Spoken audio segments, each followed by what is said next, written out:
Bismillahirrahmanirrahim. Assalamualaikum warahmatullahi wabarakatuh.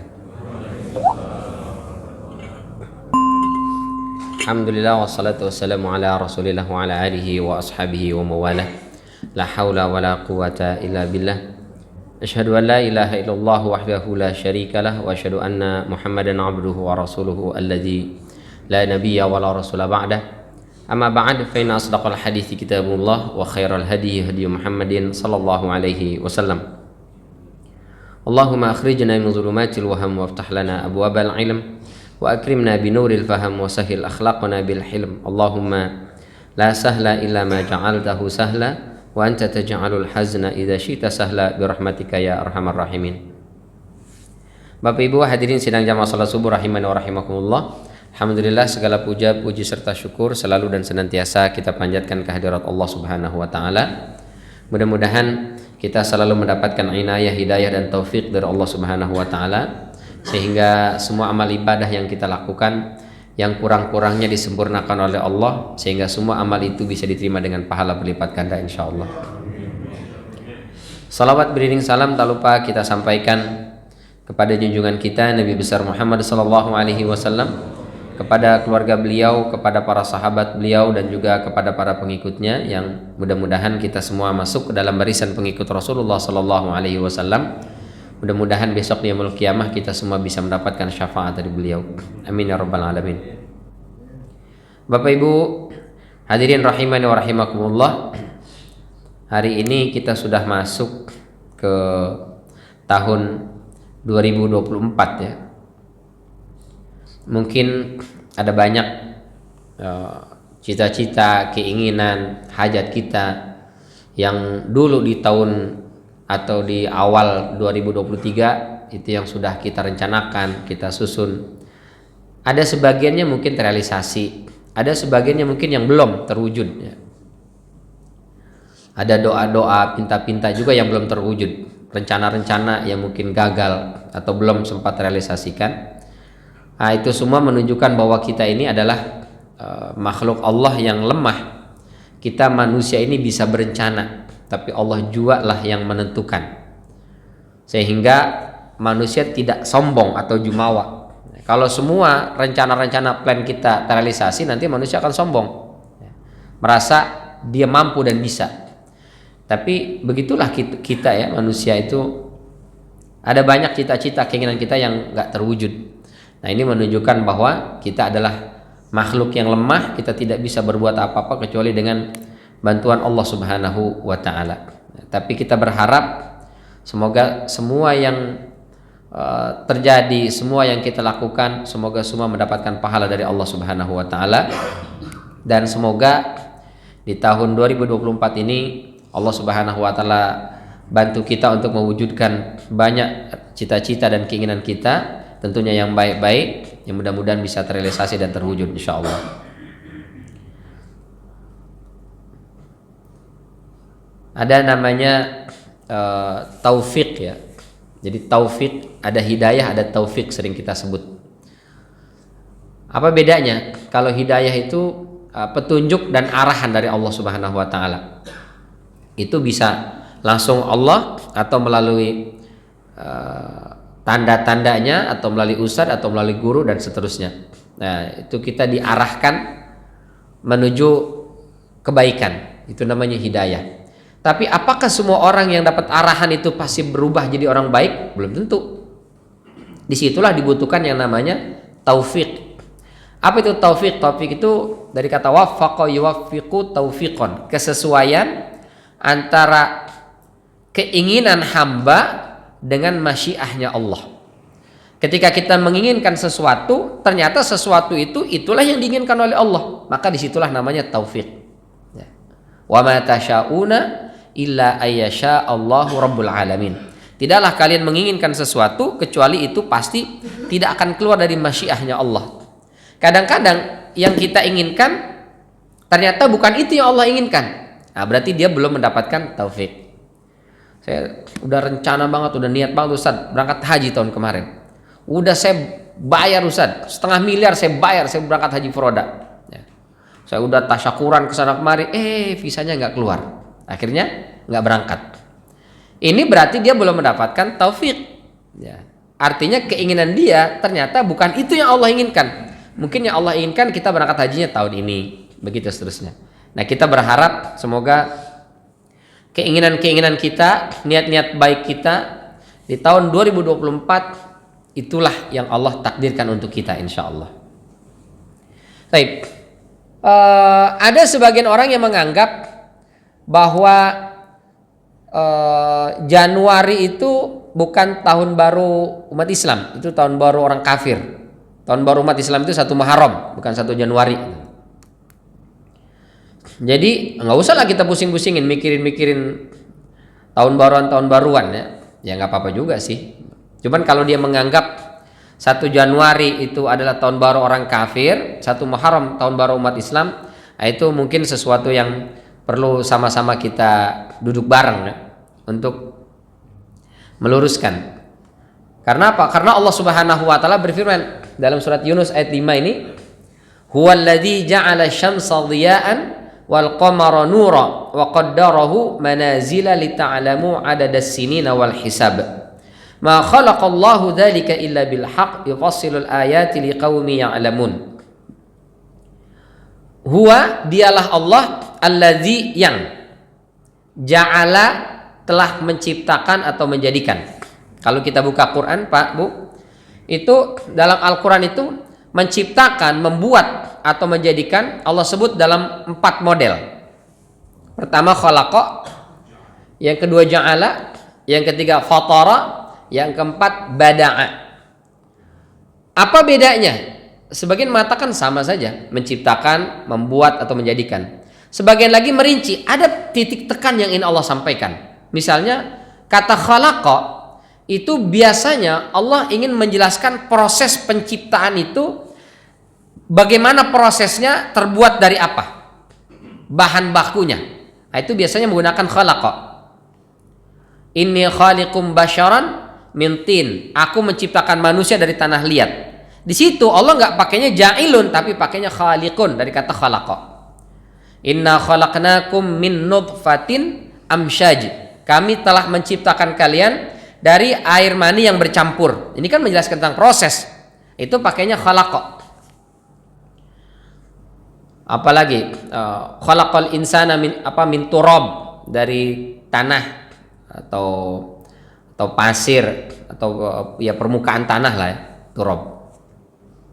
Inna khalaqnakum atwara, kami menciptakan kalian manusia itu atwara, bertahap, dari sel sperma nanti naik jadi zigot, embrio, janin, terus lahir, bayi, kemudian anak-anak, remaja, dewasa, tua, mati. Nah, ini atwara.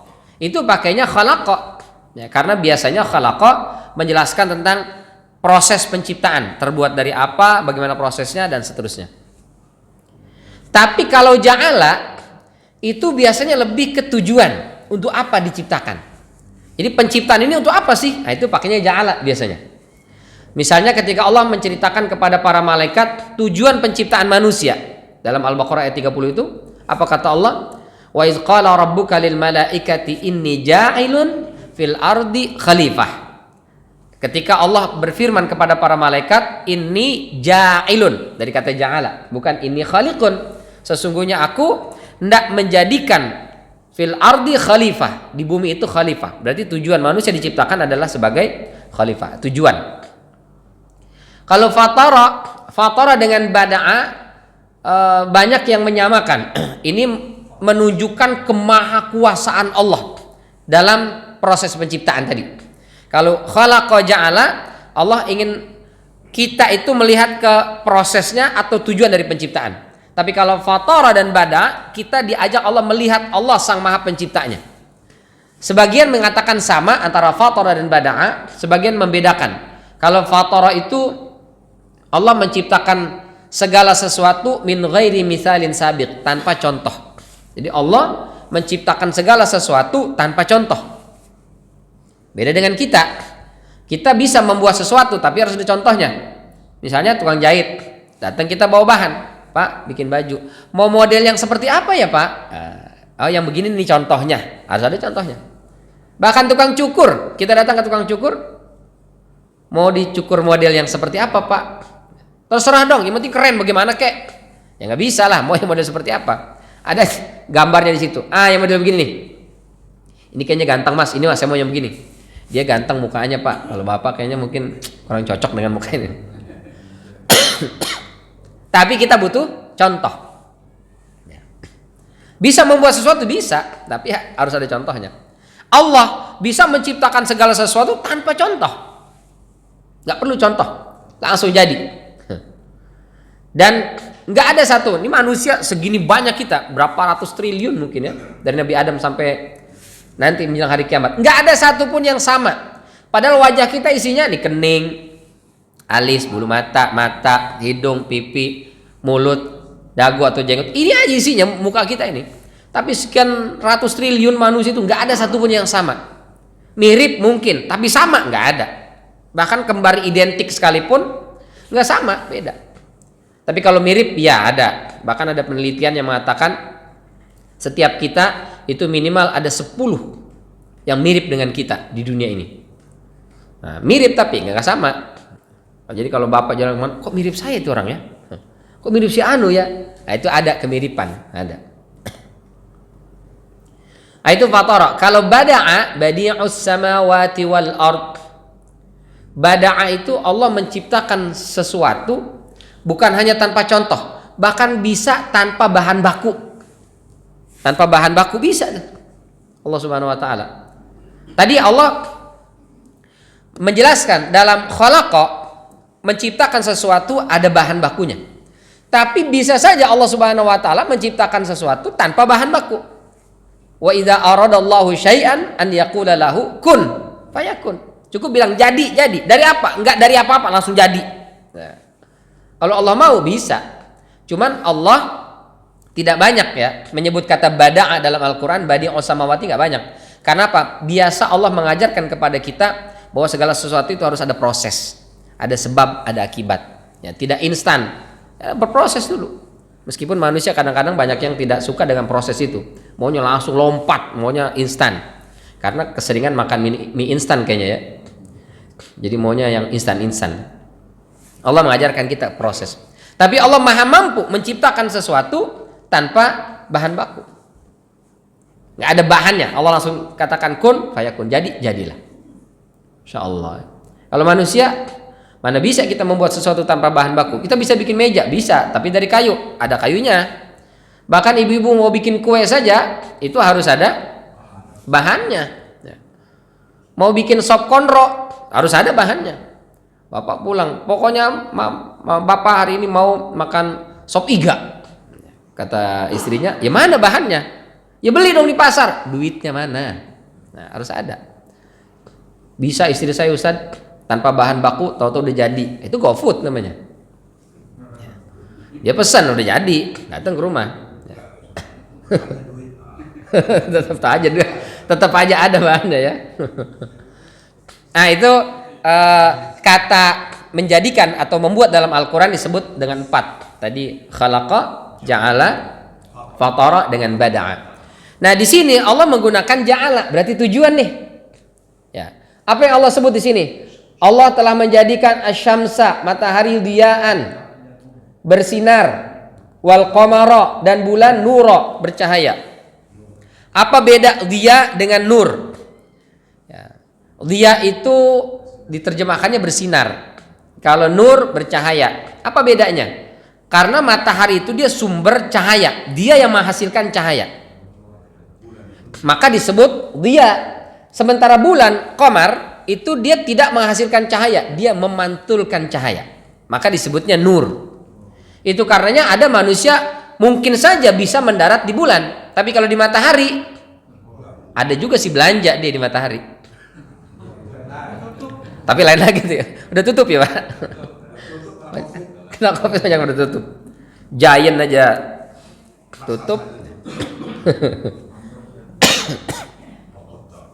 Maka disebutnya dia, karena dia sebagai sumber cahaya, dia yang menghasilkan cahaya itu disebutnya dia. Kalau bulan dia hanya memantulkan, maka disebutnya nur.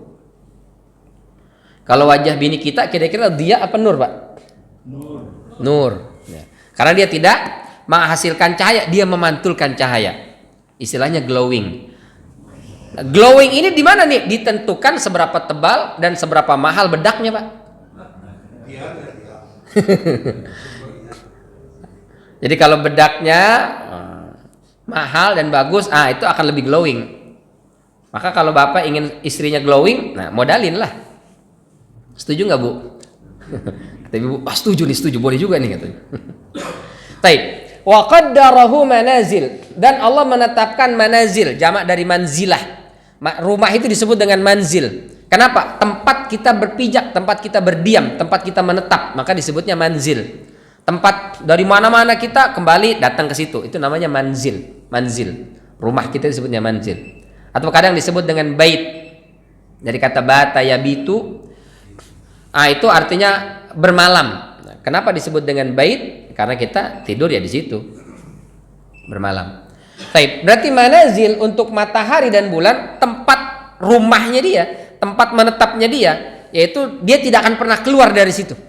Itu disebut dengan garis orbit ya, atau garis peredaran ya, orbitnya itu. Itu disebutnya dengan manazil, jamak dari manzilah.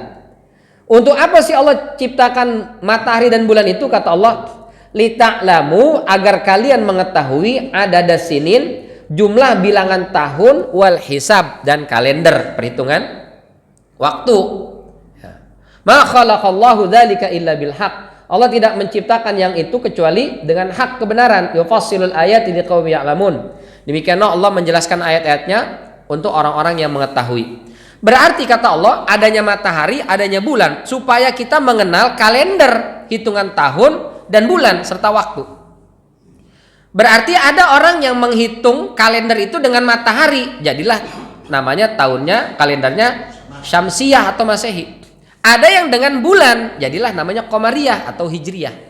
Berarti yang pakai Masehi hitungannya matahari sesuai dengan ayat ini. Yang pakai Qamariyah bulan juga sesuai dengan ayat ini. Dua-duanya itu sama-sama tidak keluar dari kerangka ilmu Al-Quran. Berarti nggak ada istilah ini kalender orang kafir, ini orang muslim. Dua-duanya, karena Allah yang menciptakan dua-duanya tuh. Ya. Jadi boleh Ustaz kita pakai kalender perhitungan matahari, boleh. Ya. Pakai bulan, monggo silakan. Cuma kalau kaitannya dengan ibadah, kalau ibadah itu sifatnya tahunan, setahun sekali, itu pakainya bulan. Ramadan misalnya. Ini kan setahun sekali kita puasa Ramadan. Itu patokannya materi itu bulan. Makanya kita lihatnya ada hilal, lihat ru'yatul hilal, bukan lihat matahari.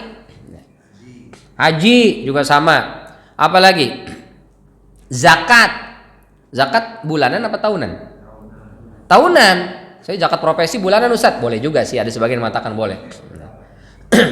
Kenapa bulanan? Dia ngitungnya per tahun sebenarnya zakat profesi ya.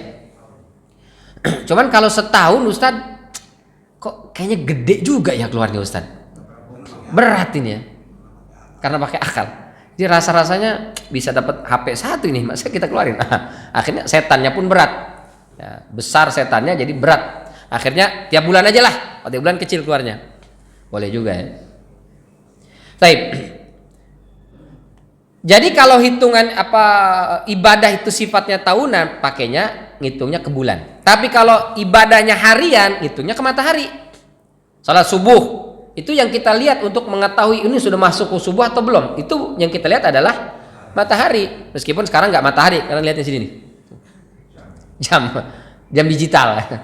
Tapi yang dilihat adalah matahari. Fajar itu kan pancaran dari sinar matahari itu. Fajar, makanya disebut fajar.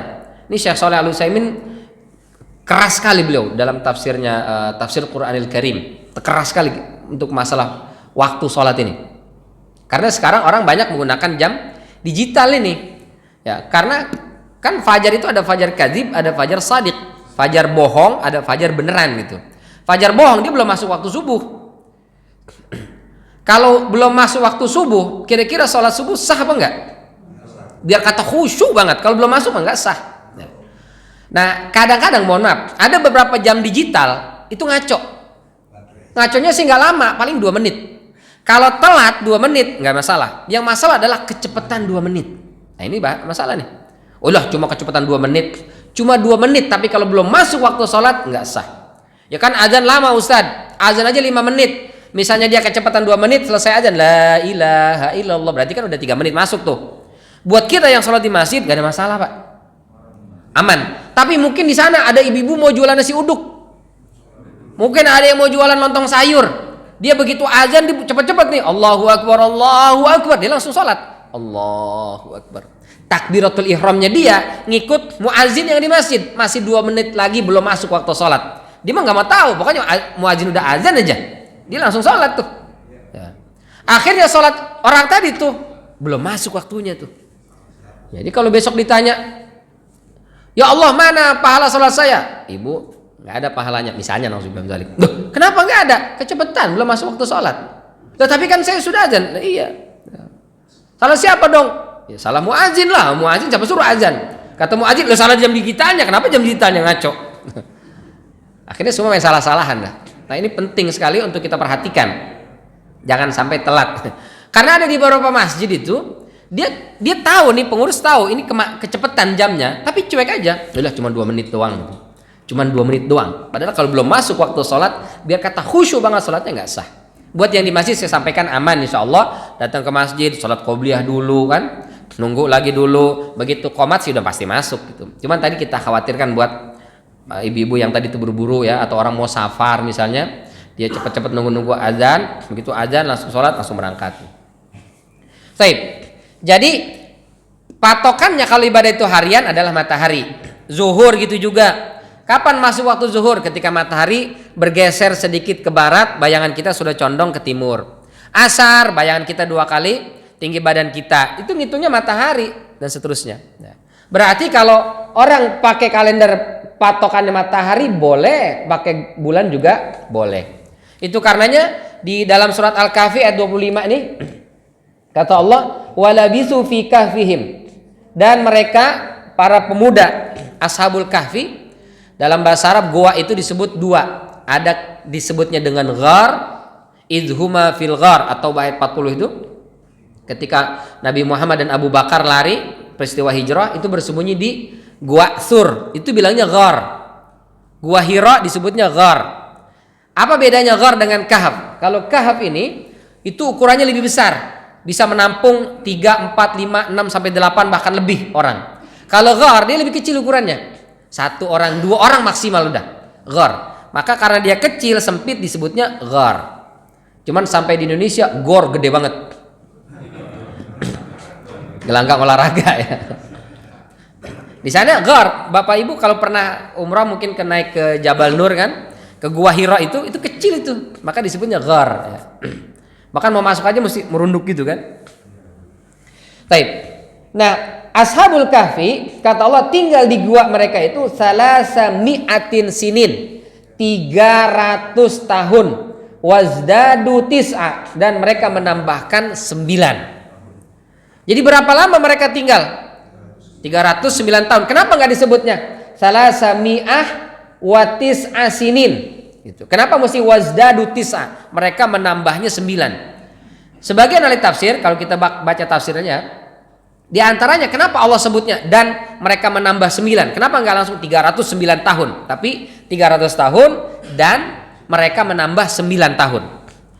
Kata para ulama, ini tergantung kita ngitungnya pakai tahun yang mana. Kalau kita ngitungnya pakai syamsiah, matahari, maka dia tinggal di gua itu selama 300 tahun. Tapi kalau ngitungnya pakai kalender Komariah, itu lamanya 309 tahun. Karena setiap 100 tahun Masehi, selisihnya itu adalah 3 tahun dalam kalender Hijriyah. Maka kalau 300 berarti 309 gitu. Berarti kalau setiap 100 itu selisihnya 3 tahun. Berarti kalau kita bagi 3, setiap 30 tahun selisihnya 1 tahun. Maka Nabi Muhammad SAW itu meninggal di usia 63 tahun. Ini pakai Masehi apa Komariah? Pakai Komariah. Berarti kalau hitungan Masehinya 61. Ya. Jadi kalau mohon maaf, kita ngitung umur kita pakai Komariah apa Masehi? Kebanyakan Masehi. Berapa umurnya? 50 tahun, Pak. Berapa umurnya? 30 tahun, 40 tahun. Itu pasti pakai ngitungnya pakai ke Masehi itu. Berarti kalau sekarang kita sudah umurnya 61 tahun, itu udah sama dengan umur Rasulullah tuh, 63 tahun. Ya. Jadi kalau ada yang bilang saya pengen ngikut Rasul tapi saya masih 61 Ustaz, masih 2 tahun lagi, udah sama itu, udah siap-siap.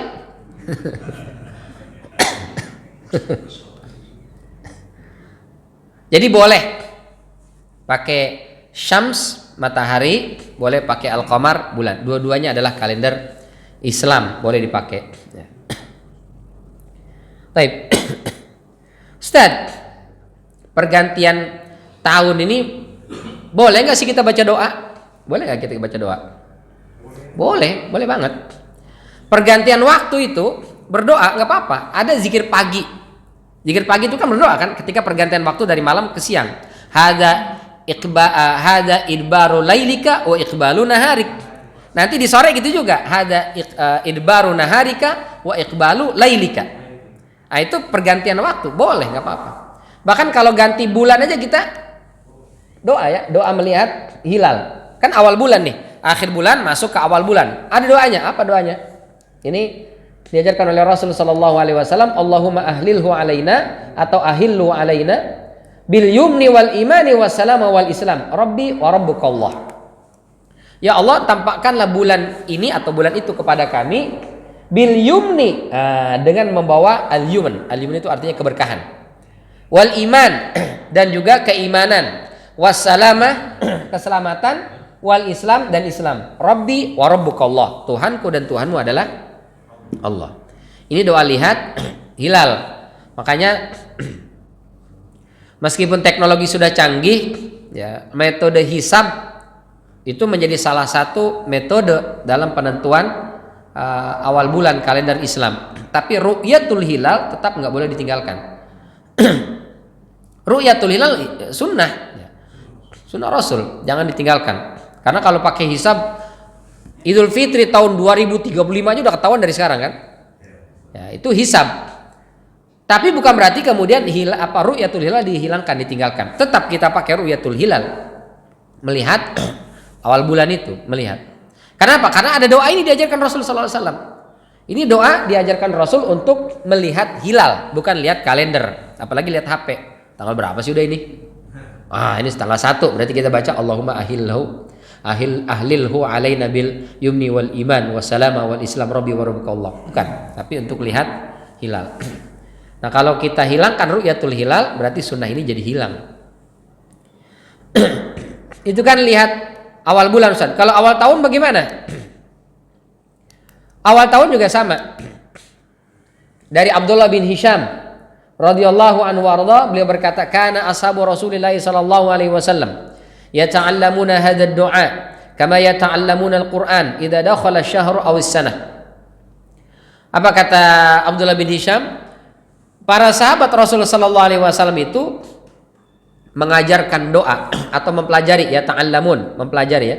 Mempelajari doa kama yata'allamuna al-Qur'an, sebagaimana mereka mempelajari Al-Qur'an. Yang itu dibaca doa itu saat memasuki awal bulan atau awal tahun. Apa doanya? Allahumma adkhilhu alaina bil amni wal iman wassalama wal islam wa jiwari minasyaitan wa ridwani minar rahman. Ya, ini doanya. Ya Allah, masukkanlah kami kepada bulan ini atau ke tahun ini bil amni, dengan rasa aman, wal iman, dengan keimanan, wassalama, dengan keselamatan, wal islam, dan juga Islam, wa jiwari minasyaitan, semoga Allah jauhkan kita dari gangguan setan dan masukkan kita ke dalam ridwani minar rahman, ridhonya Allah Subhanahu wa taala. Nah, ini doa yang diajarkan Nabi sallallahu alaihi wasallam kepada para sahabat, dan para sahabat ajarkan kepada anak cucu mereka, keluarga mereka. Ustaz, kalau doa yang panjang saya dapat di broadcast WA Ustaz, panjang sekali doanya itu. Itu boleh apa enggak? Kalau ditanya boleh apa enggak? Boleh. Tapi kalau ditanya apakah ini hadis dari Rasulullah, kita bilang bukan. Itu bukan hadis Rasulullah. Jadi jangan dinisbatkan ke Rasulullah. Kalau doa aja, ya sama kayak pakai bahasa kita lah. Ya Allah, alhamdulillah ini sudah masuk tahun baru 2024. Mudah-mudahan di tahun 2024 ini saya bisa berangkat haji. Mudah-mudahan bisa bawa keluarga umroh. Mudah-mudahan semakin taat. Mudah-mudahan semakin, itu boleh nggak? Boleh aja. Tapi kalau dinisbatkan itu ke Rasulullah, ini bermasalah. Jangan kita nisbatkan kepada Rasulullah. Apalagi merasa kalau nggak baca doa itu nggak afdol. Nah ini keliru ya. Nah kecuali doa yang diajarkan Rasulullah, ini dia. Ini hadis riwayat Al-Baghawi dalam Mu'jamus Sahabah, sanadnya sahih. Ibnu Hajar Al-Asqalani dalam Al-Isabah mensahihkan hadis ini. Ya. Meskipun hadis ini mauquf ya, tapi itu dia diriwayatkan dan sanadnya sahih. Ya. Inilah doa. Jadi kalau kita pergantian tahun baca doa ini boleh. Ya. Atau doa yang lain Ustadz boleh juga, nggak apa-apa. Yang penting jangan dinisbatkan kepada Rasulullah, dan doanya doa yang baik-baik dan diaminkan, jangan makbul apa tuh doanya. Nah ini ngaco lah ya, nggak ada itu, tetap amin karena itu yang diajarkan Rasulullah SAW. Mohon maaf banget ya, karena doa itu dia bukan makbul tapi mustajab. Mustajab itu artinya diijabah, karena kan doa ini seperti proposal lah, kita ngajuin proposal. Kalau qabul atau makbul itu artinya diterima. Jadi ada orang ngasih proposal, ya proposal saya terima. Dia ACC apa enggak nih? Nah, pokoknya diterima aja dulu gitu. Tapi kalau mustajab, diijabah, nah itu di ACC gitu. Satu, yang kedua mohon maaf, kalau di Timur Tengah tuh makbul itu istilah yang kurang cakep lah. Kita kalau passing grade atau kelulusan tuh kalau yang cum laude itu bilangnya mumtaz, di bawahnya itu jayyid jiddan, very good, bawahnya lagi jayyid faqat, good, di bawahnya lagi nih itu makbul yang tipis banget itu, sampai ada yang bilang itu lulusnya ditendang malaikat. Nggak ada lah ya lulus ditendang malaikat sebenarnya. Maksud saya istilah makbul itu di perguruan tinggi di Timur Tengah itu istilah kurang bagus. Jadi kalau lulusnya apa nih? Makbul. Ini udah nggak bisa lanjutin S2. Ini kerja juga kurang diperhatikan gitu. Jadi janganlah gara-gara politik sampai doa-doa dirubah sampai lagi sholat. Aduh janganlah, nauzubillah min dzalik. Baik. Umar bin Khattab memberikan pesan kepada kita pergantian waktu, pergantian tahun, bulan dan seterusnya itu adalah sebetulnya momentum untuk muhasabah, introspeksi. Kata beliau, hasibu anfusakum qabla an tuhasabu. Hisablah diri kalian sebelum besok akan dihisab di padang mahsyar. Wazinu anfusakum qabla an tuzanu. Sekaranglah kita waktunya menimbang-nimbang. Kemarin 2023, aduh banyak bener nih sholat yang nggak on time. Aduh baca Qur'annya masih belentang-belentong. Zakatnya aduh masih kurang. Mudah-mudahan di 2024 ini saya perbaiki nih. Kenapa? Karena lebih mudah sekarang dibandingkan besok hari kiamat. Kalau sekarang kita tinggal cek, cross check, kita introspeksi, kita audit mana yang kurang, tinggal tambal besok nih 2024. Sementara besok di padang mahsyar yang kurang udah nggak bisa lagi kita tambal, nggak bisa lagi kita perbaiki, karena besok hari kiamat itu sudah nggak ada lagi amal, yang ada adalah hisab saja. Maka kita audit semua aspek kehidupan kita, semua kita audit. Kebanyakan Ustaz, kita kerucutkan berdasarkan hadis riwayat Imam Tirmidzi dan juga Ibnu Hibban. Ini berdasarkan hadis Rasul sallallahu alaihi wasallam, kata Rasul besok hari kiamat kita ini jangankan lari dari persidangan Allah, geser kaki aja tuh nggak bisa. Benar-benar berdiri di hadapan Allah, di persidangan Allah di padang mahsyar. Mau geser kaki nggak bisa. Hatta yus'al an arba', sampai ditanya 4. Ini jadi bahan introspeksi diri kita lah. 4 itu. Apa yang ditanya? Pertama, an umrihi fima afnah, tentang umurnya, untuk apa dihabiskan. Yang kedua, an jasadihi fima ablah, badannya, untuk apa dia pakai. Yang ketiga, an ilmihi ma amila bih, ilmunya untuk apa dia amalkan. Dan yang keempat, an malihi min aina iktasabahu wa fima anfaqah, hartanya, bagaimana dia mendapatkan memperoleh harta itu dan kemana dia belanjakan. Ini minimal 4. Introspeksi kita audit, kita cross check, kita timbang lagi sebelum memasuki 2024 ini kita cek ya 4 ini. Pertama, umur. An umrihi fima afnah. Umur ini kan waktu sebenarnya kan.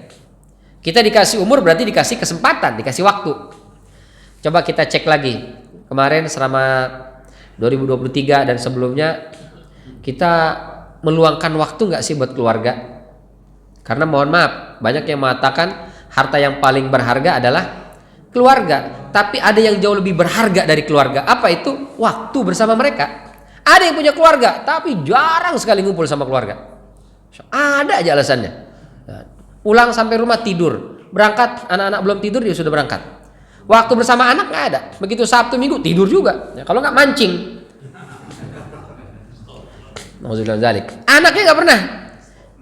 Dia ajak ke masjid, dia ajak dididik, dia ajak. Waktu bersama anak kurang sama keluarga.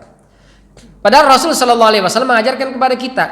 Rasul sesibuk apapun beliau menyempatkan waktu bersama keluarga. Sampai ada riwayat sama kita kan, sampai ke kita bagaimana Rasul ngajak Ibunda Aisyah jalan-jalan, kadang balap lari, sempat-sempatnya tuh.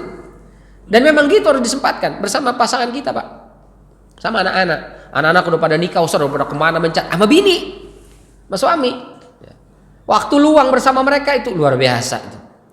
Itu ada pahala. Bahkan kata Rasul sallallahu alaihi wasallam, la an amshiya ma'a akhin li liyudkhila surur fi qalbihi. Nemenin temen jalan, apalagi istri ya, nemenin kerabat, saudara, apalagi pasangan, liyudkhilas surur fi qalbihi, untuk menanamkan rasa bahagia di hatinya. Nyenengin bini, nemenin dia jalan. Apa kata Rasulullah? Ahabbu ilayya min an a'takifa fi hadzal masjid syahran. Lebih saya sukai, lebih saya senangi daripada iktikaf di Masjid Nabawi 1 bulan full. Insyaallah. Bukan iktikaf di Jabal Rahmah, Pak, di Masjid Nabawi. Tuh. Nemenin pasangan kita jalan-jalan belanja demi membuat dia bahagia. Jadi pulang dari sini, Ibu udah bisa ngerekomendasiin tuh. Tadi kata Pak Ustadz ada hadis, Pak.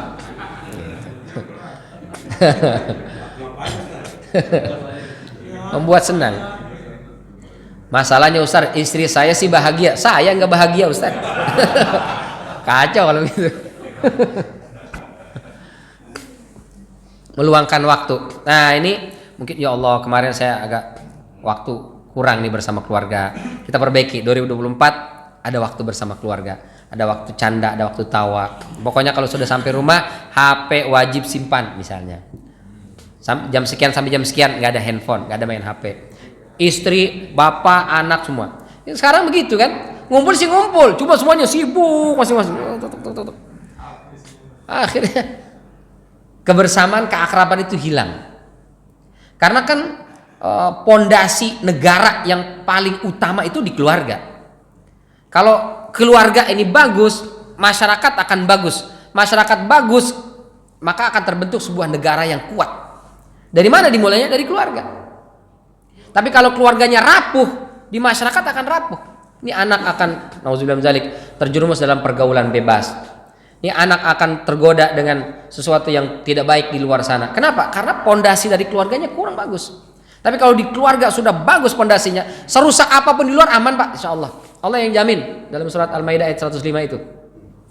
La yadurruhum man dhalla idza tadaitum. Tidak akan berdampak negatif kepada orang yang sudah mantap pondasi keimanannya itu, serusak apapun lingkungannya. La yadurrukum man dhalla idza tadaitum. Aman, Allah yang menjamin. Nah, cuman karena di rumah ini sudah rapuh. Anak ini sama keluarga, orang tuanya nggak pernah ngajarin sholat, nggak pernah ngajarin baca Quran, nggak pernah mengajarkan bagaimana bersikap kepada orang lain, bagaimana harus bertata krama, sopan santun kepada orang lain. Tidak diajarkan di rumah karena merasa anak saya kan sekolahnya sudah sekolah mahal, Ustaz. Akhirnya sudah menyerahkan pendidikan kepada sekolah. Boleh jadi anak itu datang ke sekolah, dia hanya ingin curhat saja, melampiaskan, papa mamaku nggak peduli sama aku tuh dibuang, dicuekin. Nauzubillah min dzalik. Apalagi misalnya yang punya adik ya, kalau anak-anak itu yang udah punya adik itu kadang-kadang suka ini dia cemburu, iri. Jadi kecemburuan sosial muncul dari anak, dari keluarga ya. Nanti terus begitu seterusnya. Nah ini maka kita luangkan waktu bersama dengan keluarga kita. Ya nggak harus setiap hari kan. Masing-masing kita sesuai dengan bagaimana keluangan waktu lah ya. Mungkin ada yang sempatnya seminggu 2 kali, ada yang 3 kali, ada yang seminggu sekali. Tapi usahakan sesibuk apapun, jangan sampai nanti ada umur kita yang kita sesali karena tidak bersama mereka. Yang kedua, waktu bekerja. Ini juga harus kita perhatikan. Ada alokasikan waktu untuk bekerja. Ya. Jangan sama keluarga terus kapan kerjanya. Ibu-ibu juga nggak suka. Ya, kalau kita sama istri kita terus nanti diusir sama istri kita. Pergi dong Pak, nyari duit kayak ke sana. Enggak, aku ingin dapat pahala bersamamu. Pahala nggak cukup untuk mengenyangkan perut Pak. Harus kerja cari duit sana. Terlalu kerja terus nggak bersama mereka, marah juga. Kerja mulu, kapan waktu buat mama? Gitu. Sebelah salah juga ya. Jadi harus ada waktu untuk bekerja, tapi juga ada waktu untuk bersama keluarga. Makanya Allah bersumpah itu wal asri, bukan wal waqti. Kenapa tidak wal waqti? Karena waktu itu dia membentang. Waktu itu. Tapi kalau asr itu dari kata asara, artinya memeras. Makanya jus dalam bahasa Arab disebutnya asir. Perasan itu, asir. Jadi kenapa Allah pakainya wal asri? Karena ada orang sehari kan sama kita dikasih waktu 24 jam. Tapi ada yang 24 jam itu dia sudah tahajud. Dia hadir di masjid, ikut kajian. Habis itu dia sempat olahraga. Habis itu dia sempat baca Quran, dia sholat duha. Habis itu dia ketemu dengan kolega bisnisnya, dia dapat tender proyek ini, dapat uang sekian, dapat sekian. Ada yang sepanjang hari 24 jam itu tidur aja, nggak dapat apa-apa.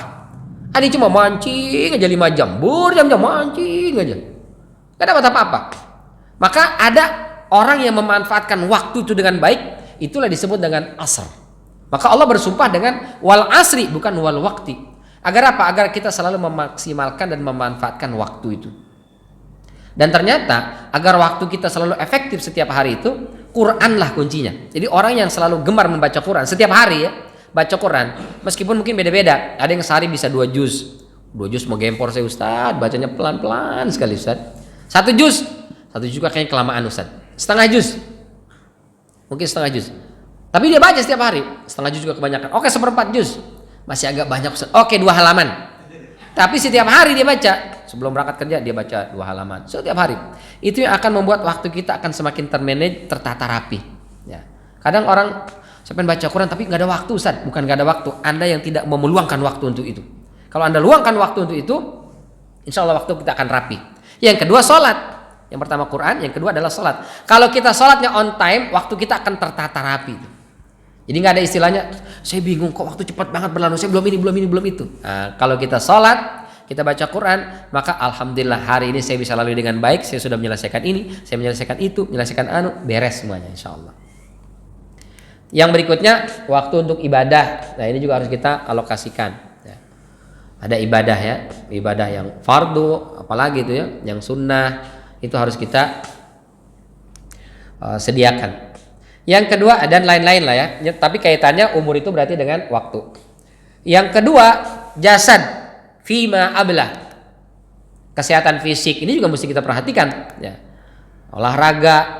Aduh kemarin 2023 Ustaz nggak sempat olahraga. Badan udah naik 8 kilo Ustaz. Bumbu dapur udah pindah ke badan semua. Mulai dari gula sampai asam, asam urat, asam lambung, asam sulfat. Sekarang ada tambahan 1 ya, 3. Nggak boleh itu ya, nggak ada itu.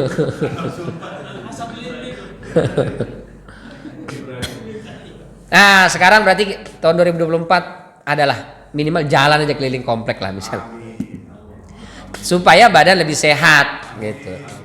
Kalau sehat kita kan bisa menatap perubahan di 2024. Tapi kalau sakit gimana kita mau berubah kan? Oh, sakit. Makanan dan minuman yang masuk ke tubuh kita itu lebih kita perhatikan. Hal-hal seperti ini ya mesti kita perbaiki juga. Yang berikutnya tentang harta. Dari mana kita dapatkan, kemana kita belanjakan. Cara mendapatkannya haram. Meskipun dibelanjakan pada yang halal tetap haram jatuhnya. Hasil korupsi tapi buat nyumbang masjid, buat berangkat umroh nggak diterima oleh Allah Subhanahu wa taala karena sumbernya haram. Atau sebaliknya sumbernya halal dibelanjakan pada yang haram, jatuhnya haram juga. Apalagi ada sumbernya haram dibelanjakan pada yang haram. Udah hasil nipu, hasil korupsi buat beli suara rakyat lagi. Itu sama parah itu. Nauzubillah min dzalik. Sumbernya haram, keluarnya juga nauzubillah min dzalik haram. Dua itu tidak akan berkah. Nauzubillah. Mungkin dia punya banyak, tapi banyak itu tidak mendatangkan keberkahan. Banyak orang hartanya berlimpah, tapi kok hidupnya gelisah terus. Seperti orang dikejar-kejar, stres bawaannya. Ya. Rumah tangganya berantakan, anak-anaknya begajulan, terjerumus narkoba, nauzubillah min dzalik, pergaulan bebas dan seterusnya. Kenapa ini? Jangan-jangan hartanya tidak berkah. Kenapa tidak berkah? Tadi tidak diperhatikan debit kreditnya itu. Atau misalnya dia cara mendapatkannya halal, dikeluarkan juga untuk yang halal, tapi tidak mendatangkan kebermanfaatan dan pahala. Kerja dapat kerja di perusahaan yang halal, Ustaz. Terus dapat uang sekian. Buat apa uangnya? Ya buat kebutuhan pokok, ya buat beli baju, buat beli segala macam. Bagus sih, nggak apa-apa. Nggak ada yang dibeli haram. Tapi tidak ada kebermanfaatan di situ dari harta itu. Tidak dia sedekahkan, tidak dia bantu orang yang membutuhkan. Ya masing-masing lah Ustaz. Dia juga nanti usaha sendiri. Ya buat masjid minimal. Masjid udah bagus, ngapain lagi nyumbang masjid? Lengkap, udah semuanya ada, ngapain lagi?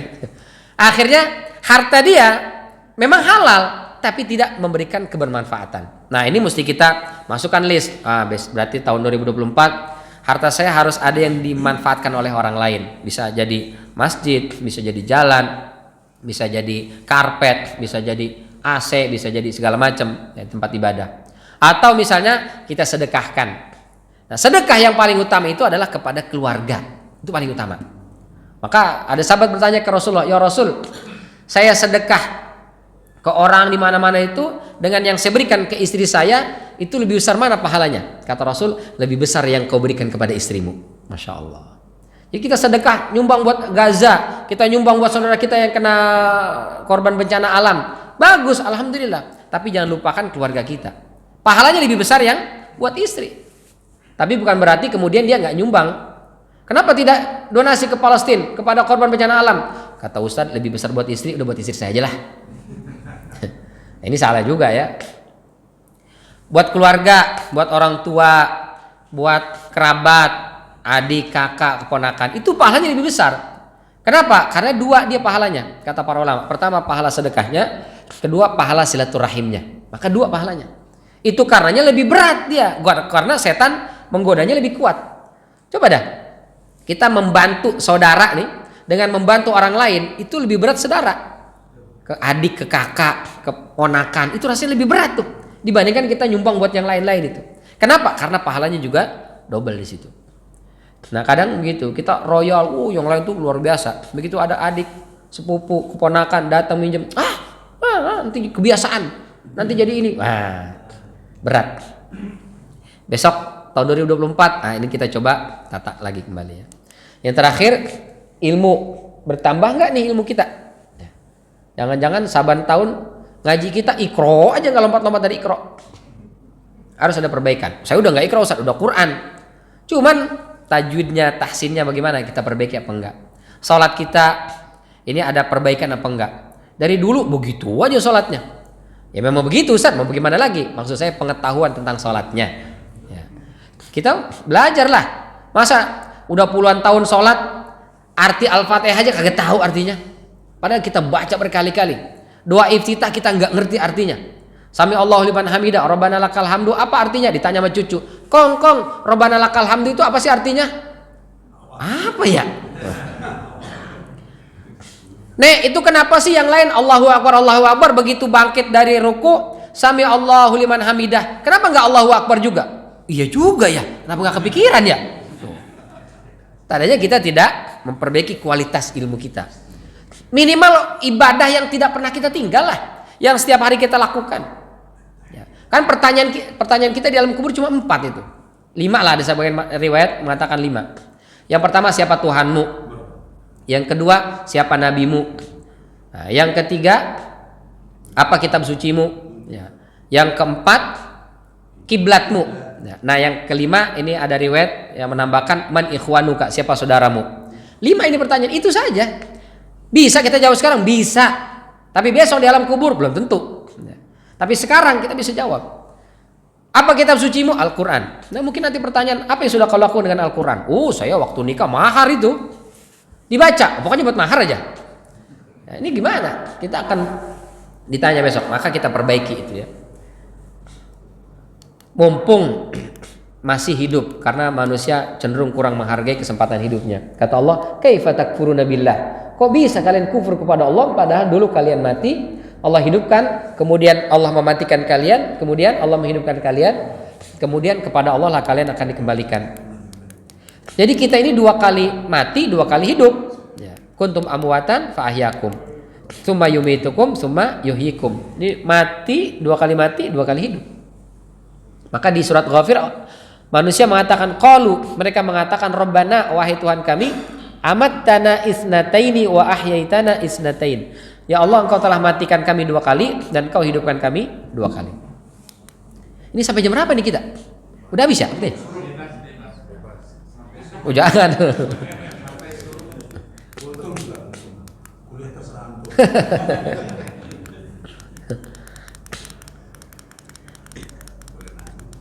Ya mungkin ini sebentar. Berapa lama kita hidup di dunia ini? Qalu labisna yauman aw ba'da yaum. Kita hidup cuma sehari atau setengah hari. Kata Allah, enggak, in labistum illa qalila. Kalian tinggal sebentar sekali. Ya. Karena 1 hari di sisi Allah itu ada 2 dalam hitungan manusia. Pertama surat Al-Ma'arij, sehari sama dengan khamsina alfasana, 50.000 tahun. Di dalam surat Al-Hajj ayat 47 dan juga As-Sajdah ayat 5, sehari sama dengan 1000. Jadi yang benar yang mana nih? 1000 apa 50.000? Dua-duanya benar, orang dua-duanya Al-Quran. Ya. Yang 50.000 bagaimana nih memahaminya? Kata Ibnu Ashur dalam At-Tahrir wa Tanwir, 50.000 tahun ini untuk di padang mahsyar. Pertama itu. Di padang mahsyar itu manusia disidang sehari kelar, sehari. Tapi seharinya sama dengan 50.000 tahun. Kenapa? Karena semua manusia dari Nabi Adam sampai manusia terakhir dikumpulkan di situ, disidang atas semua kasusnya. Kita di dunia 1 orang saja 1 kasus gagak kelar-kelar 3 bulan.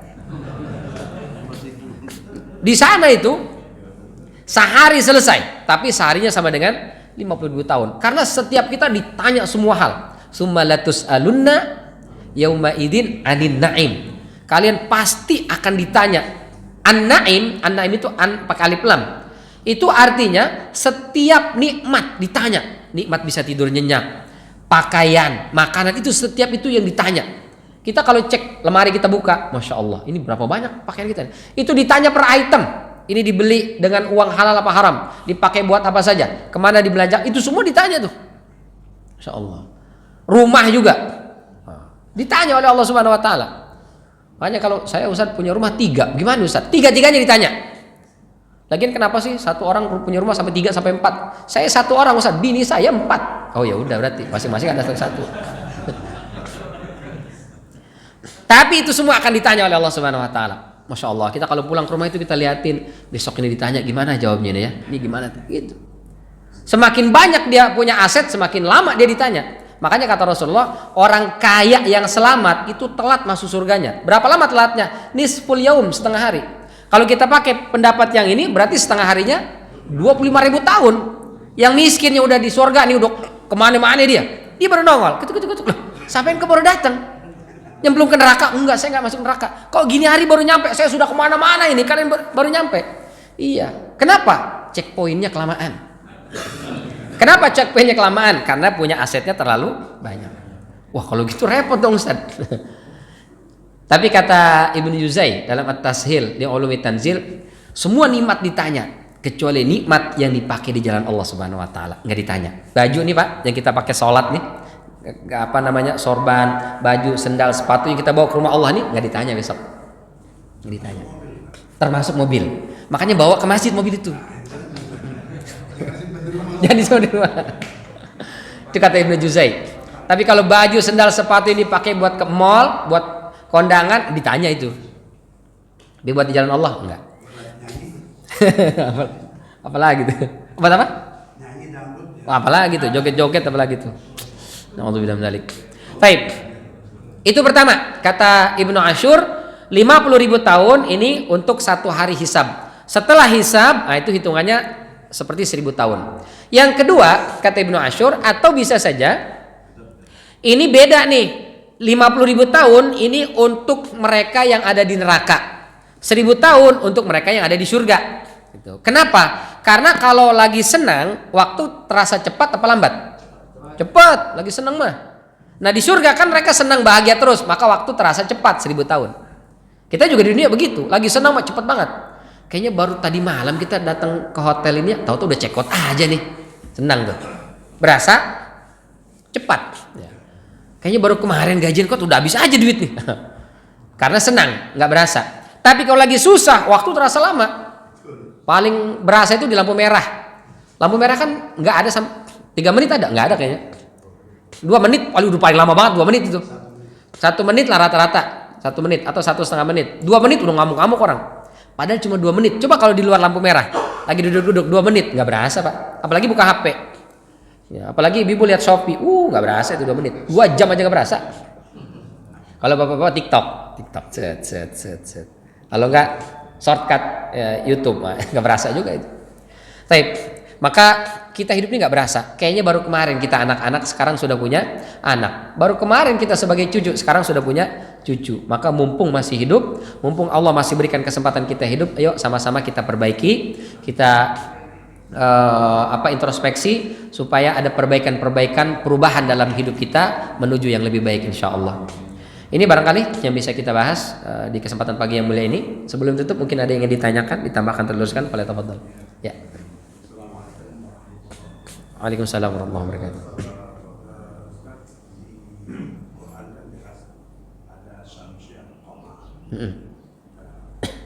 Kita lihat tahun Masehi ini kan sebelumnya memang ada sebelum Al-Quran itu diturunkan. Sekitar 5.000 tahun yang lalu sudah ada di Raja Babilonia menyebut nama-nama itu 12 bulan termasuk Januari, Februari itu, dan mereka menetapkan ke nama bulan itu adalah nama-nama dewa. Januari itu bahwa Agustus juga Agustus dewa. Sementara Al-Quran menamakan bulan itu dengan bahasa yang jelas, Ramadan. Ada Zulhijjah di sana, ada nama-nama yang disebutkan jelas namanya itu adalah sesuai dengan Islam, Ramadan. Pertanyaan saya adalah, apakah Al-Quran itu Syamsi dan Qamar itu memang ciptaan Allah? Tapi apakah nama bulan disebutkan di dalam Syamsi itu ada satu? Yang kedua, kita khawatir bahwa bagaimana perang tasabuh itu nanti jadinya apabila memang waktu itu kita isi dengan kegiatan agama, tapi momentumnya momentum bulan Syamsiah yang dipakai oleh bukan Islam dengan menyebutkan nama tadi. Sementara di Islam sendiri ada Rabiul Awal dan terakhir, dan itu memang patokan negara sekarang, negara yang tidak Islami jelas karena dia tidak menggunakan bulan. Rasulullah sendiri menggunakan bulan. Satu yang kedua tadi nasabnya bagaimana? Apalagi kita lihat sekarang ini di mayoritas di kalangan umat Islam, dan saya saksikan kemarin juga ibu-ibu pakai jilbab membeli trompet.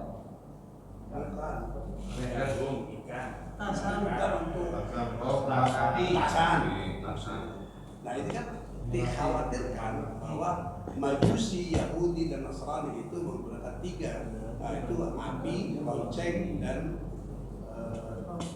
trompet. Bunyi-bunyian itu. Bagaimana peran kita nanti sebagai Islam atau katakanlah masjid sendiri, kalau kita kan mengadakan kegiatan yang Islami seperti itu Ustaz, pendapatan halal dilakukan dengan ini bagaimana yang kedua, bagaimana nanti kita, apakah kita nanti termasuk dalam tasawuf tidak mengikuti sebuah pergantian tahun yang mereka buat nama itu adalah nama yang tidak Islami, Januari. Pertanyaannya di Quran itu apakah ada nama bulan yang menggunakan Syamsiah? Kalau kamarnya sudah jelas Ramadan. Jadi sebagai patokan untuk ibadah yang sifatnya tahunan seperti ada ya Ramadan, puasa dan haji dan lain-lain. Mungkin dua itu. Ya. Baik, jazakallah khair.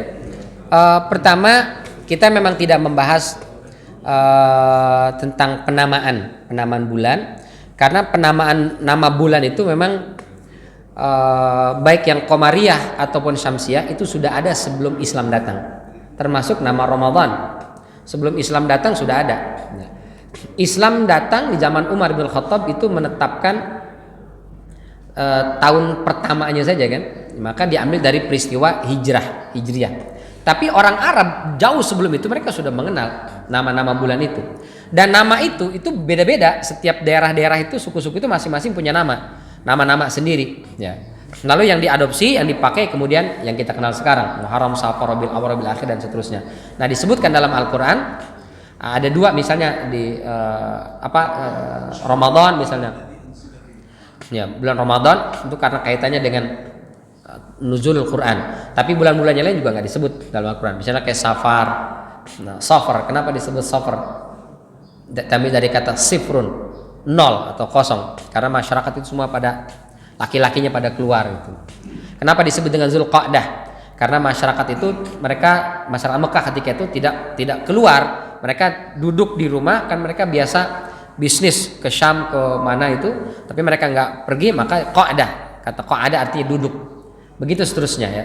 Jadi penamaan itu memang diambil dari peristiwa-peristiwa atau sesuatu yang melekat di masyarakat itu. Dan itu beda-beda memang. Termasuk misalnya di kalender Syamsiyah, nama-nama Januari, Februari, Maret dan seterusnya, ya mungkin itu ada yang diambil tadi dari nama dewa, ada yang diambil dari peristiwa, itu semua diambil. Kalau di Libya itu Januari dibilangnya Ainar. Bulan apa nih? Bulan Ainar. Ainar itu kenapa disebut dengan Ainar? Karena masuk bulan musim dingin. Ainan nar, mana api itu. Di terjemahnya Januari. Termasuk di Indonesia kan, masyarakat beberapa daerah itu dia punya penamaan sendiri. Kayak bulan Apit, bulan apa lagi? Roah, apa lagi? Nah, itu kan nggak ada dalam Islam itu kan nama. Nah, nama-nama ini bagaimana kita menyikapinya? Dia sebenarnya sah-sah saja kalau itu dipakai sebagai sebuah patokan kalender selama itu tidak ada unsur penyembahan dan kesyirikan. Itu nggak ada masalah sebenarnya. Tapi kalau jelas ini nama yang mengandung unsur kesyirikan, itu nggak boleh dipakai. Ya. Itu idealnya umat Islam meninggalkan itu semua. Itu idealnya. Kita tinggalkan semua itu. Termasuk nama-nama jalan. Jalan apa? Jalan Nakula, Jalan Sadewa, Jalan Bima Sakti, jalan-jalan gitu. Bahkan nama anak juga ada yang siapa namanya? Ibu Dewi. Dewi kan jelas aja Dewi itu kan. Dewi Sinta lagi kan. Nah, itu kan nama-nama yang mestinya kita hijrah, kita tinggalkan. Nah, untuk kalender misalnya kita pengen sekali hijrah itu. Cuma sampai sekarang kesulitan. Ya, kita pakai kalender Qamariyah tapi kontrak itu pakainya semuanya Januari, Februari, Maret, Ustaz. Kita bagaimana nih? Kita pakai kalender Qamariyah tapi kontraknya pakai bulan itu. Nah, itu jadi sesuatu yang belum bisa kita tinggalkan sepenuhnya, maka yang belum bisa kita pakai sepenuhnya, maka jangan kita tinggalkan sepenuhnya. Ma la yudraku kullu, la yutraku jullu. Itu satu. Tadi yang kedua, yang kita bahas di sini adalah tentang waktunya, bukan tentang perayaannya. Jadi tadi kita bahas tentang doa. Adapun perayaan, termasuk misalnya tahun baru Islam pun kalau dia dirayakan dengan cara-cara yang tidak benar, maka itu sesuatu yang harus kita tinggalkan. Jadi tahun baruan itu nembakin langit pakai mercon, kembang api. Nah, itu sesuatu yang tidak masyru' sama sekali, tidak ada syariatnya. Jangan kita lakukan.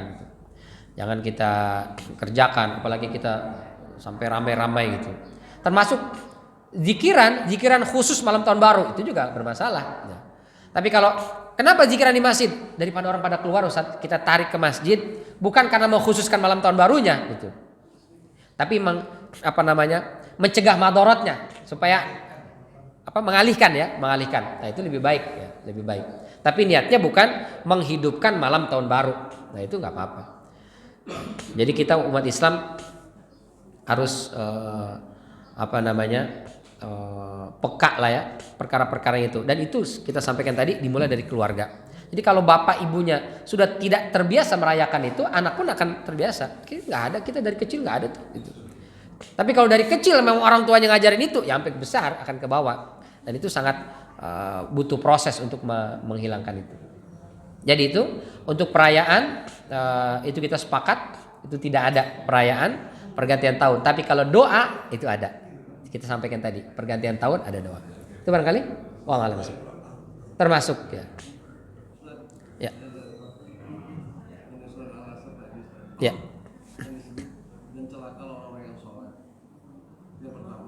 Surat Al-Maun kali. Al-Maun. Apa yang dimaksud celaka itu? Yang kedua, sebenarnya pernyataan mana yang paling benar, Ustaz? Sholat itu penting atau yang penting sholat? Yang ketiga, ini udah tahun baru ini, bagi saudara kita yang belum sholat ke masjid, gimana cara supaya mereka bisa sholat ke masjid sama-sama kita beramal? Ya. Saya mulai dari yang kedua dulu tadi ya. Adalah sholat itu penting, bukan yang penting sholat. Karena kalau yang penting sholat, sholatnya nggak on time, sholatnya asal-asalan. Yang penting sholat lah, gitu. Mau di rumah kek, di masjid kek, nah itu nggak benar. Harusnya sholat itu penting dilakukan di awal waktu, penting dilakukan secara berjamaah buat laki-laki, penting dilakukan dengan kekhusyuan, penting dilakukan dengan penuh pemaknaan. Maka kalau sholat itu penting, kita akan punya porsi waktu untuk mempelajari sholat itu tadi. Terus bagaimana caranya menarik orang ke masjid? Ya tentu banyak ya yang harus kita lakukan, benahi bersama ya, misalnya dimulai dari anak-anak dibikin betah di masjid ya, karena dari anak-anak saja kalau sudah nggak betah di masjid, udah tuanya pun dia sulit ke masjid ya, merasa antipati. Terus masjid kita setting untuk ramah buat orang untuk datang ke masjid dan seterusnya, kita juga jamaah di situ. Banyaklah mungkin trik cara-cara yang bisa sama-sama kita lakukan. Di samping kita datang himbau, kalau yang belajar di Masjid Jogokarian kan setiap sab ini itu ada jatah penduduk yang sekitar masjid dengan jumlah rumah berapa, 40 ke sana 40 ke sana kalau nggak salah ya, itu masing-masing. Jadi kalau ini si anu kok nggak pernah nongol nih, nah itu jamaah masjid datang selesai kajian datang ke rumahnya, ada apa, gimana, sakit ya gitu. Enggak, kok nggak pernah ketemu di masjid. Oh enggak sih, nggak sakit, kita pengen deh bapak lihat ada di masjid, itu lebih, dia akan lebih ini ya. Makanya sebenarnya salut kita dengan teman-teman jamaah tabligh gitu. Mereka itu ngajak orang ke masjid itu masya Allah, nggak ada bosennya, nggak ada capeknya gitu. Udah sih urus sendiri aja salat, ya pergi besok ke masjid lagi yuk, masih juga.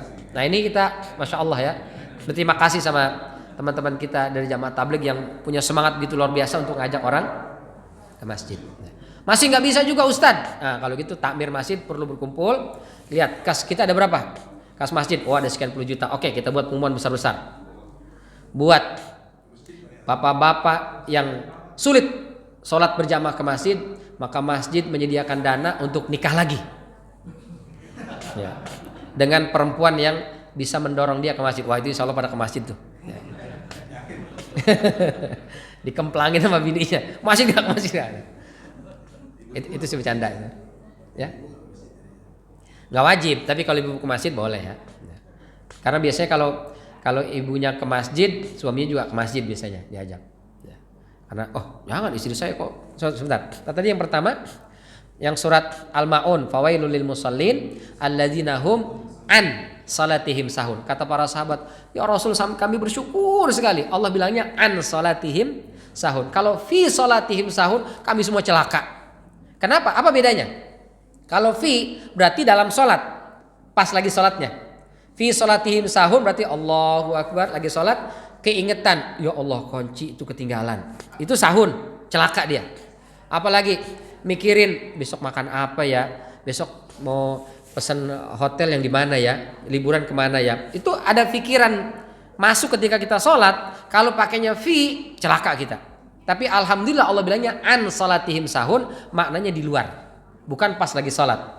Berarti pertama, sholatnya tidak membentuk karakter. Tanha anil fahsyai wal munkar. Sholat mah sholat, nyolong menyolong, nipu menipu, bohong bohong. Berarti sholat dia belum mencegah dari perbuatan keji dan mungkar, termasuk orang yang celaka. Meskipun dia ahli sholat, tapi kalau dia pelaku maksiat, nauzubillah min dzalik. Tapi minimal pelaku maksiat, kalaupun dia melakukan dosa, kalau masih rajin sholat, mudah-mudahan akan ada saatnya sholat itu akan narik dia.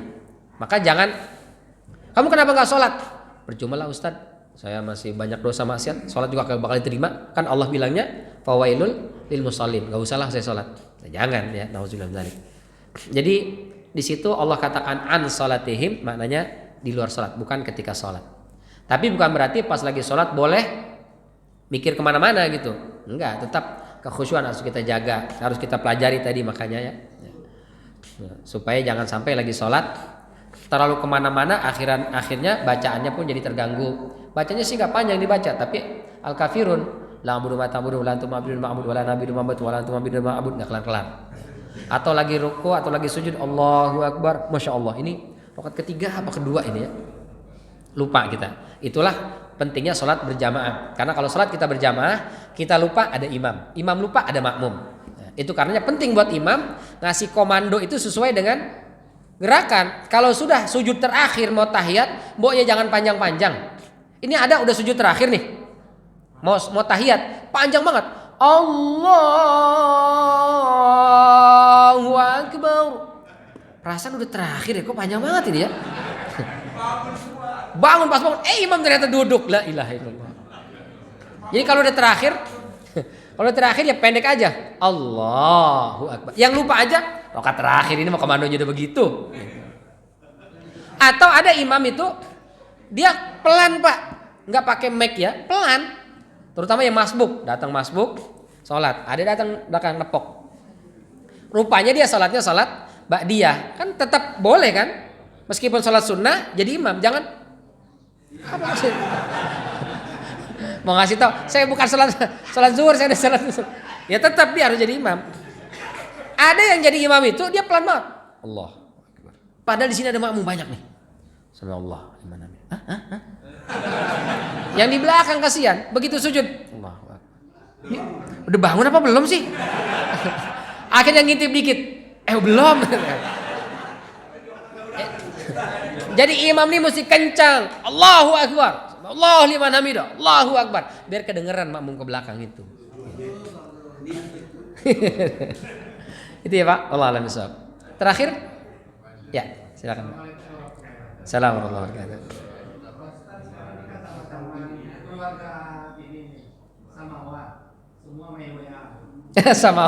Semua main WA. Wah, istilah baru tuh. Ya, istilah.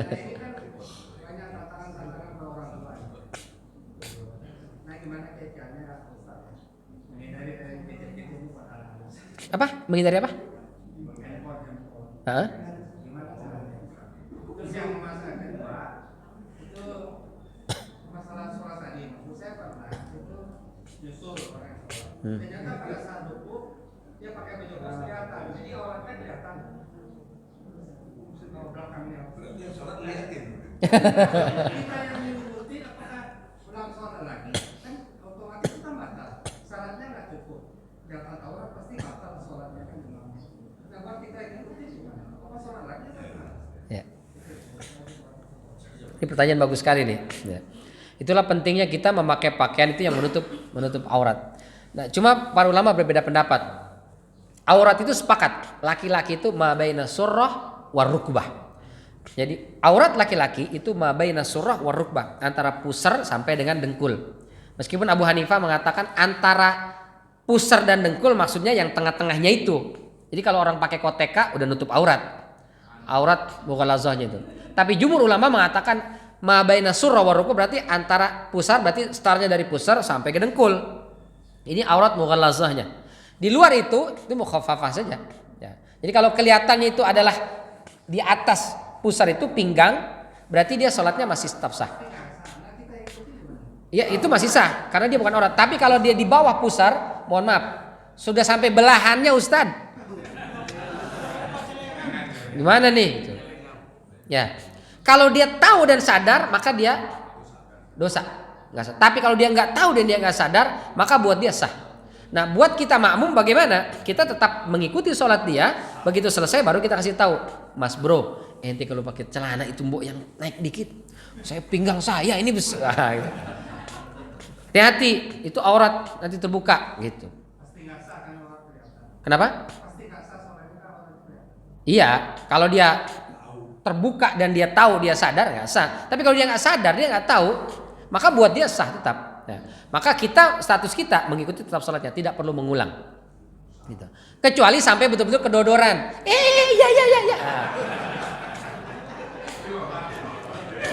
Nah itu batal.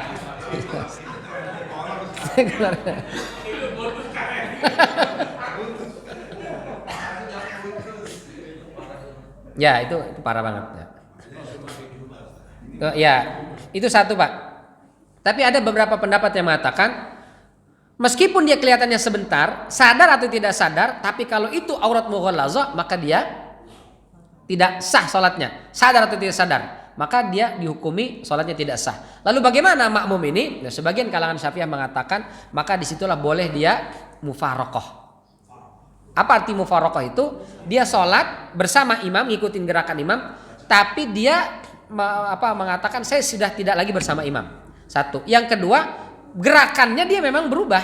Maksudnya tidak lagi ikutin imam. Ini seperti kasusnya Mu'adz bin Jabal dengan salah satu sahabat, sholat isya startnya bareng tapi kelarnya duluan.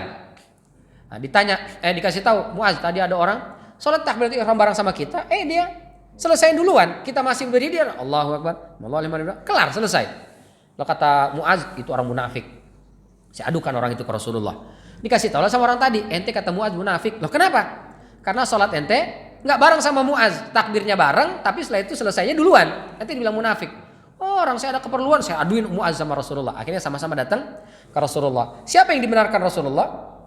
Orang tadi bukan Mu'adz. Karena kata orang tadi, Mu'adz itu sholatnya kepanjangan. Habis Al-Fatihah harokat pertama bacanya Al-Baqarah dari ayat 1 sampai kelar. Saya ada janji, saya buru-buru ini. Ya nggak bisa. Maka dia kemudian mufaraqah. Maka kalangan Syafi'iyah mengatakan boleh mufaraqah dari imam dengan syarat tadi. Imam sudah jelas kebatalannya, ketidakabsahan, ketidaksahnya salatnya. Itu boleh mufaraqah. Tapi jangan dikit-dikit. Ini 01, ini 02 nih. Mufaraqah Enggak bisa. Apalagi enggak sampai kebaca amin itu enggak. Gitu ya, Pak? Allah alam bissawab. Pertama tadi? Oh ya, HP. Ini memang ini problem kita semua ya. Mulai dari engkongnya, neneknya, bapak ibunya sampai anak-anaknya. Nah, memang gadget ini masya Allah luar biasa. Sudah merusak tatanan keluarga, jadi samawa itu menjadi samawa benar-benar. Semua menggunakan WA. Nah, bagaimana kita siasatinya? Ya kita terapkanlah maghrib isya. Misalnya diawali dari pokoknya maghrib sampai isya itu tidak ada HP semuanya, dan itu dimulai dari orang tua. Kita nggak bisa larang anak kita, kamu nggak boleh main HP, nggak boleh ini. Tapi lihat bapaknya main HP mulu, susah itu. Tapi kalau dilihat bapak ibunya nggak pernah pegang HP, misalnya dari maghrib atau sampai tidur, pokoknya dari maghrib sampai tidur nggak ada pegang HP. Dilihat bapak ibunya nggak ada main HP, anaknya akan lebih mudah. Ya. Tapi kalau dilihat masih bapak ibunya main HP, wah itu biar kata bebusa mulut kita, dia tetap main HP, susah. Nah, ketika tidak ada HP harus kita ganti nih, apa nih kebersamaan. Kalau dulu kan nonton TV bareng, ngaji bareng, atau ada main bersama. Nah itu mesti kita sediakan. Sekarang anak dilarang main HP, tapi kita tidak sediakan permainan. Kita sibuk sendiri, anak main sendiri. Nah, akhirnya karena mohon maaf, permainan zaman sekarang kan tidak seperti zaman dulu ya. Karena untuk di game itu semua permainan ada. Nah, sementara orang tuanya tidak ngajak anaknya bermain, sehingga anak itu akan bete. Ya, itulah. Jadi memang perlu kerjasama, kesadaran satu keluarga, dibikin janji. Nih kumpulin semua anak istri kita, nih papa habis ngaji, tahun 2024 kita punya peraturan jam sekian sampai jam sekian nggak ada pegang HP. Tapi jangan seharian, kalau seharian berat itu. Karena zaman sekarang manusia tidak bisa pisah dari HP. Termasuk ustadz ngajar juga kemana-mana bawa HP. Karena memang di situ ya. Kira solusi 2024 ya.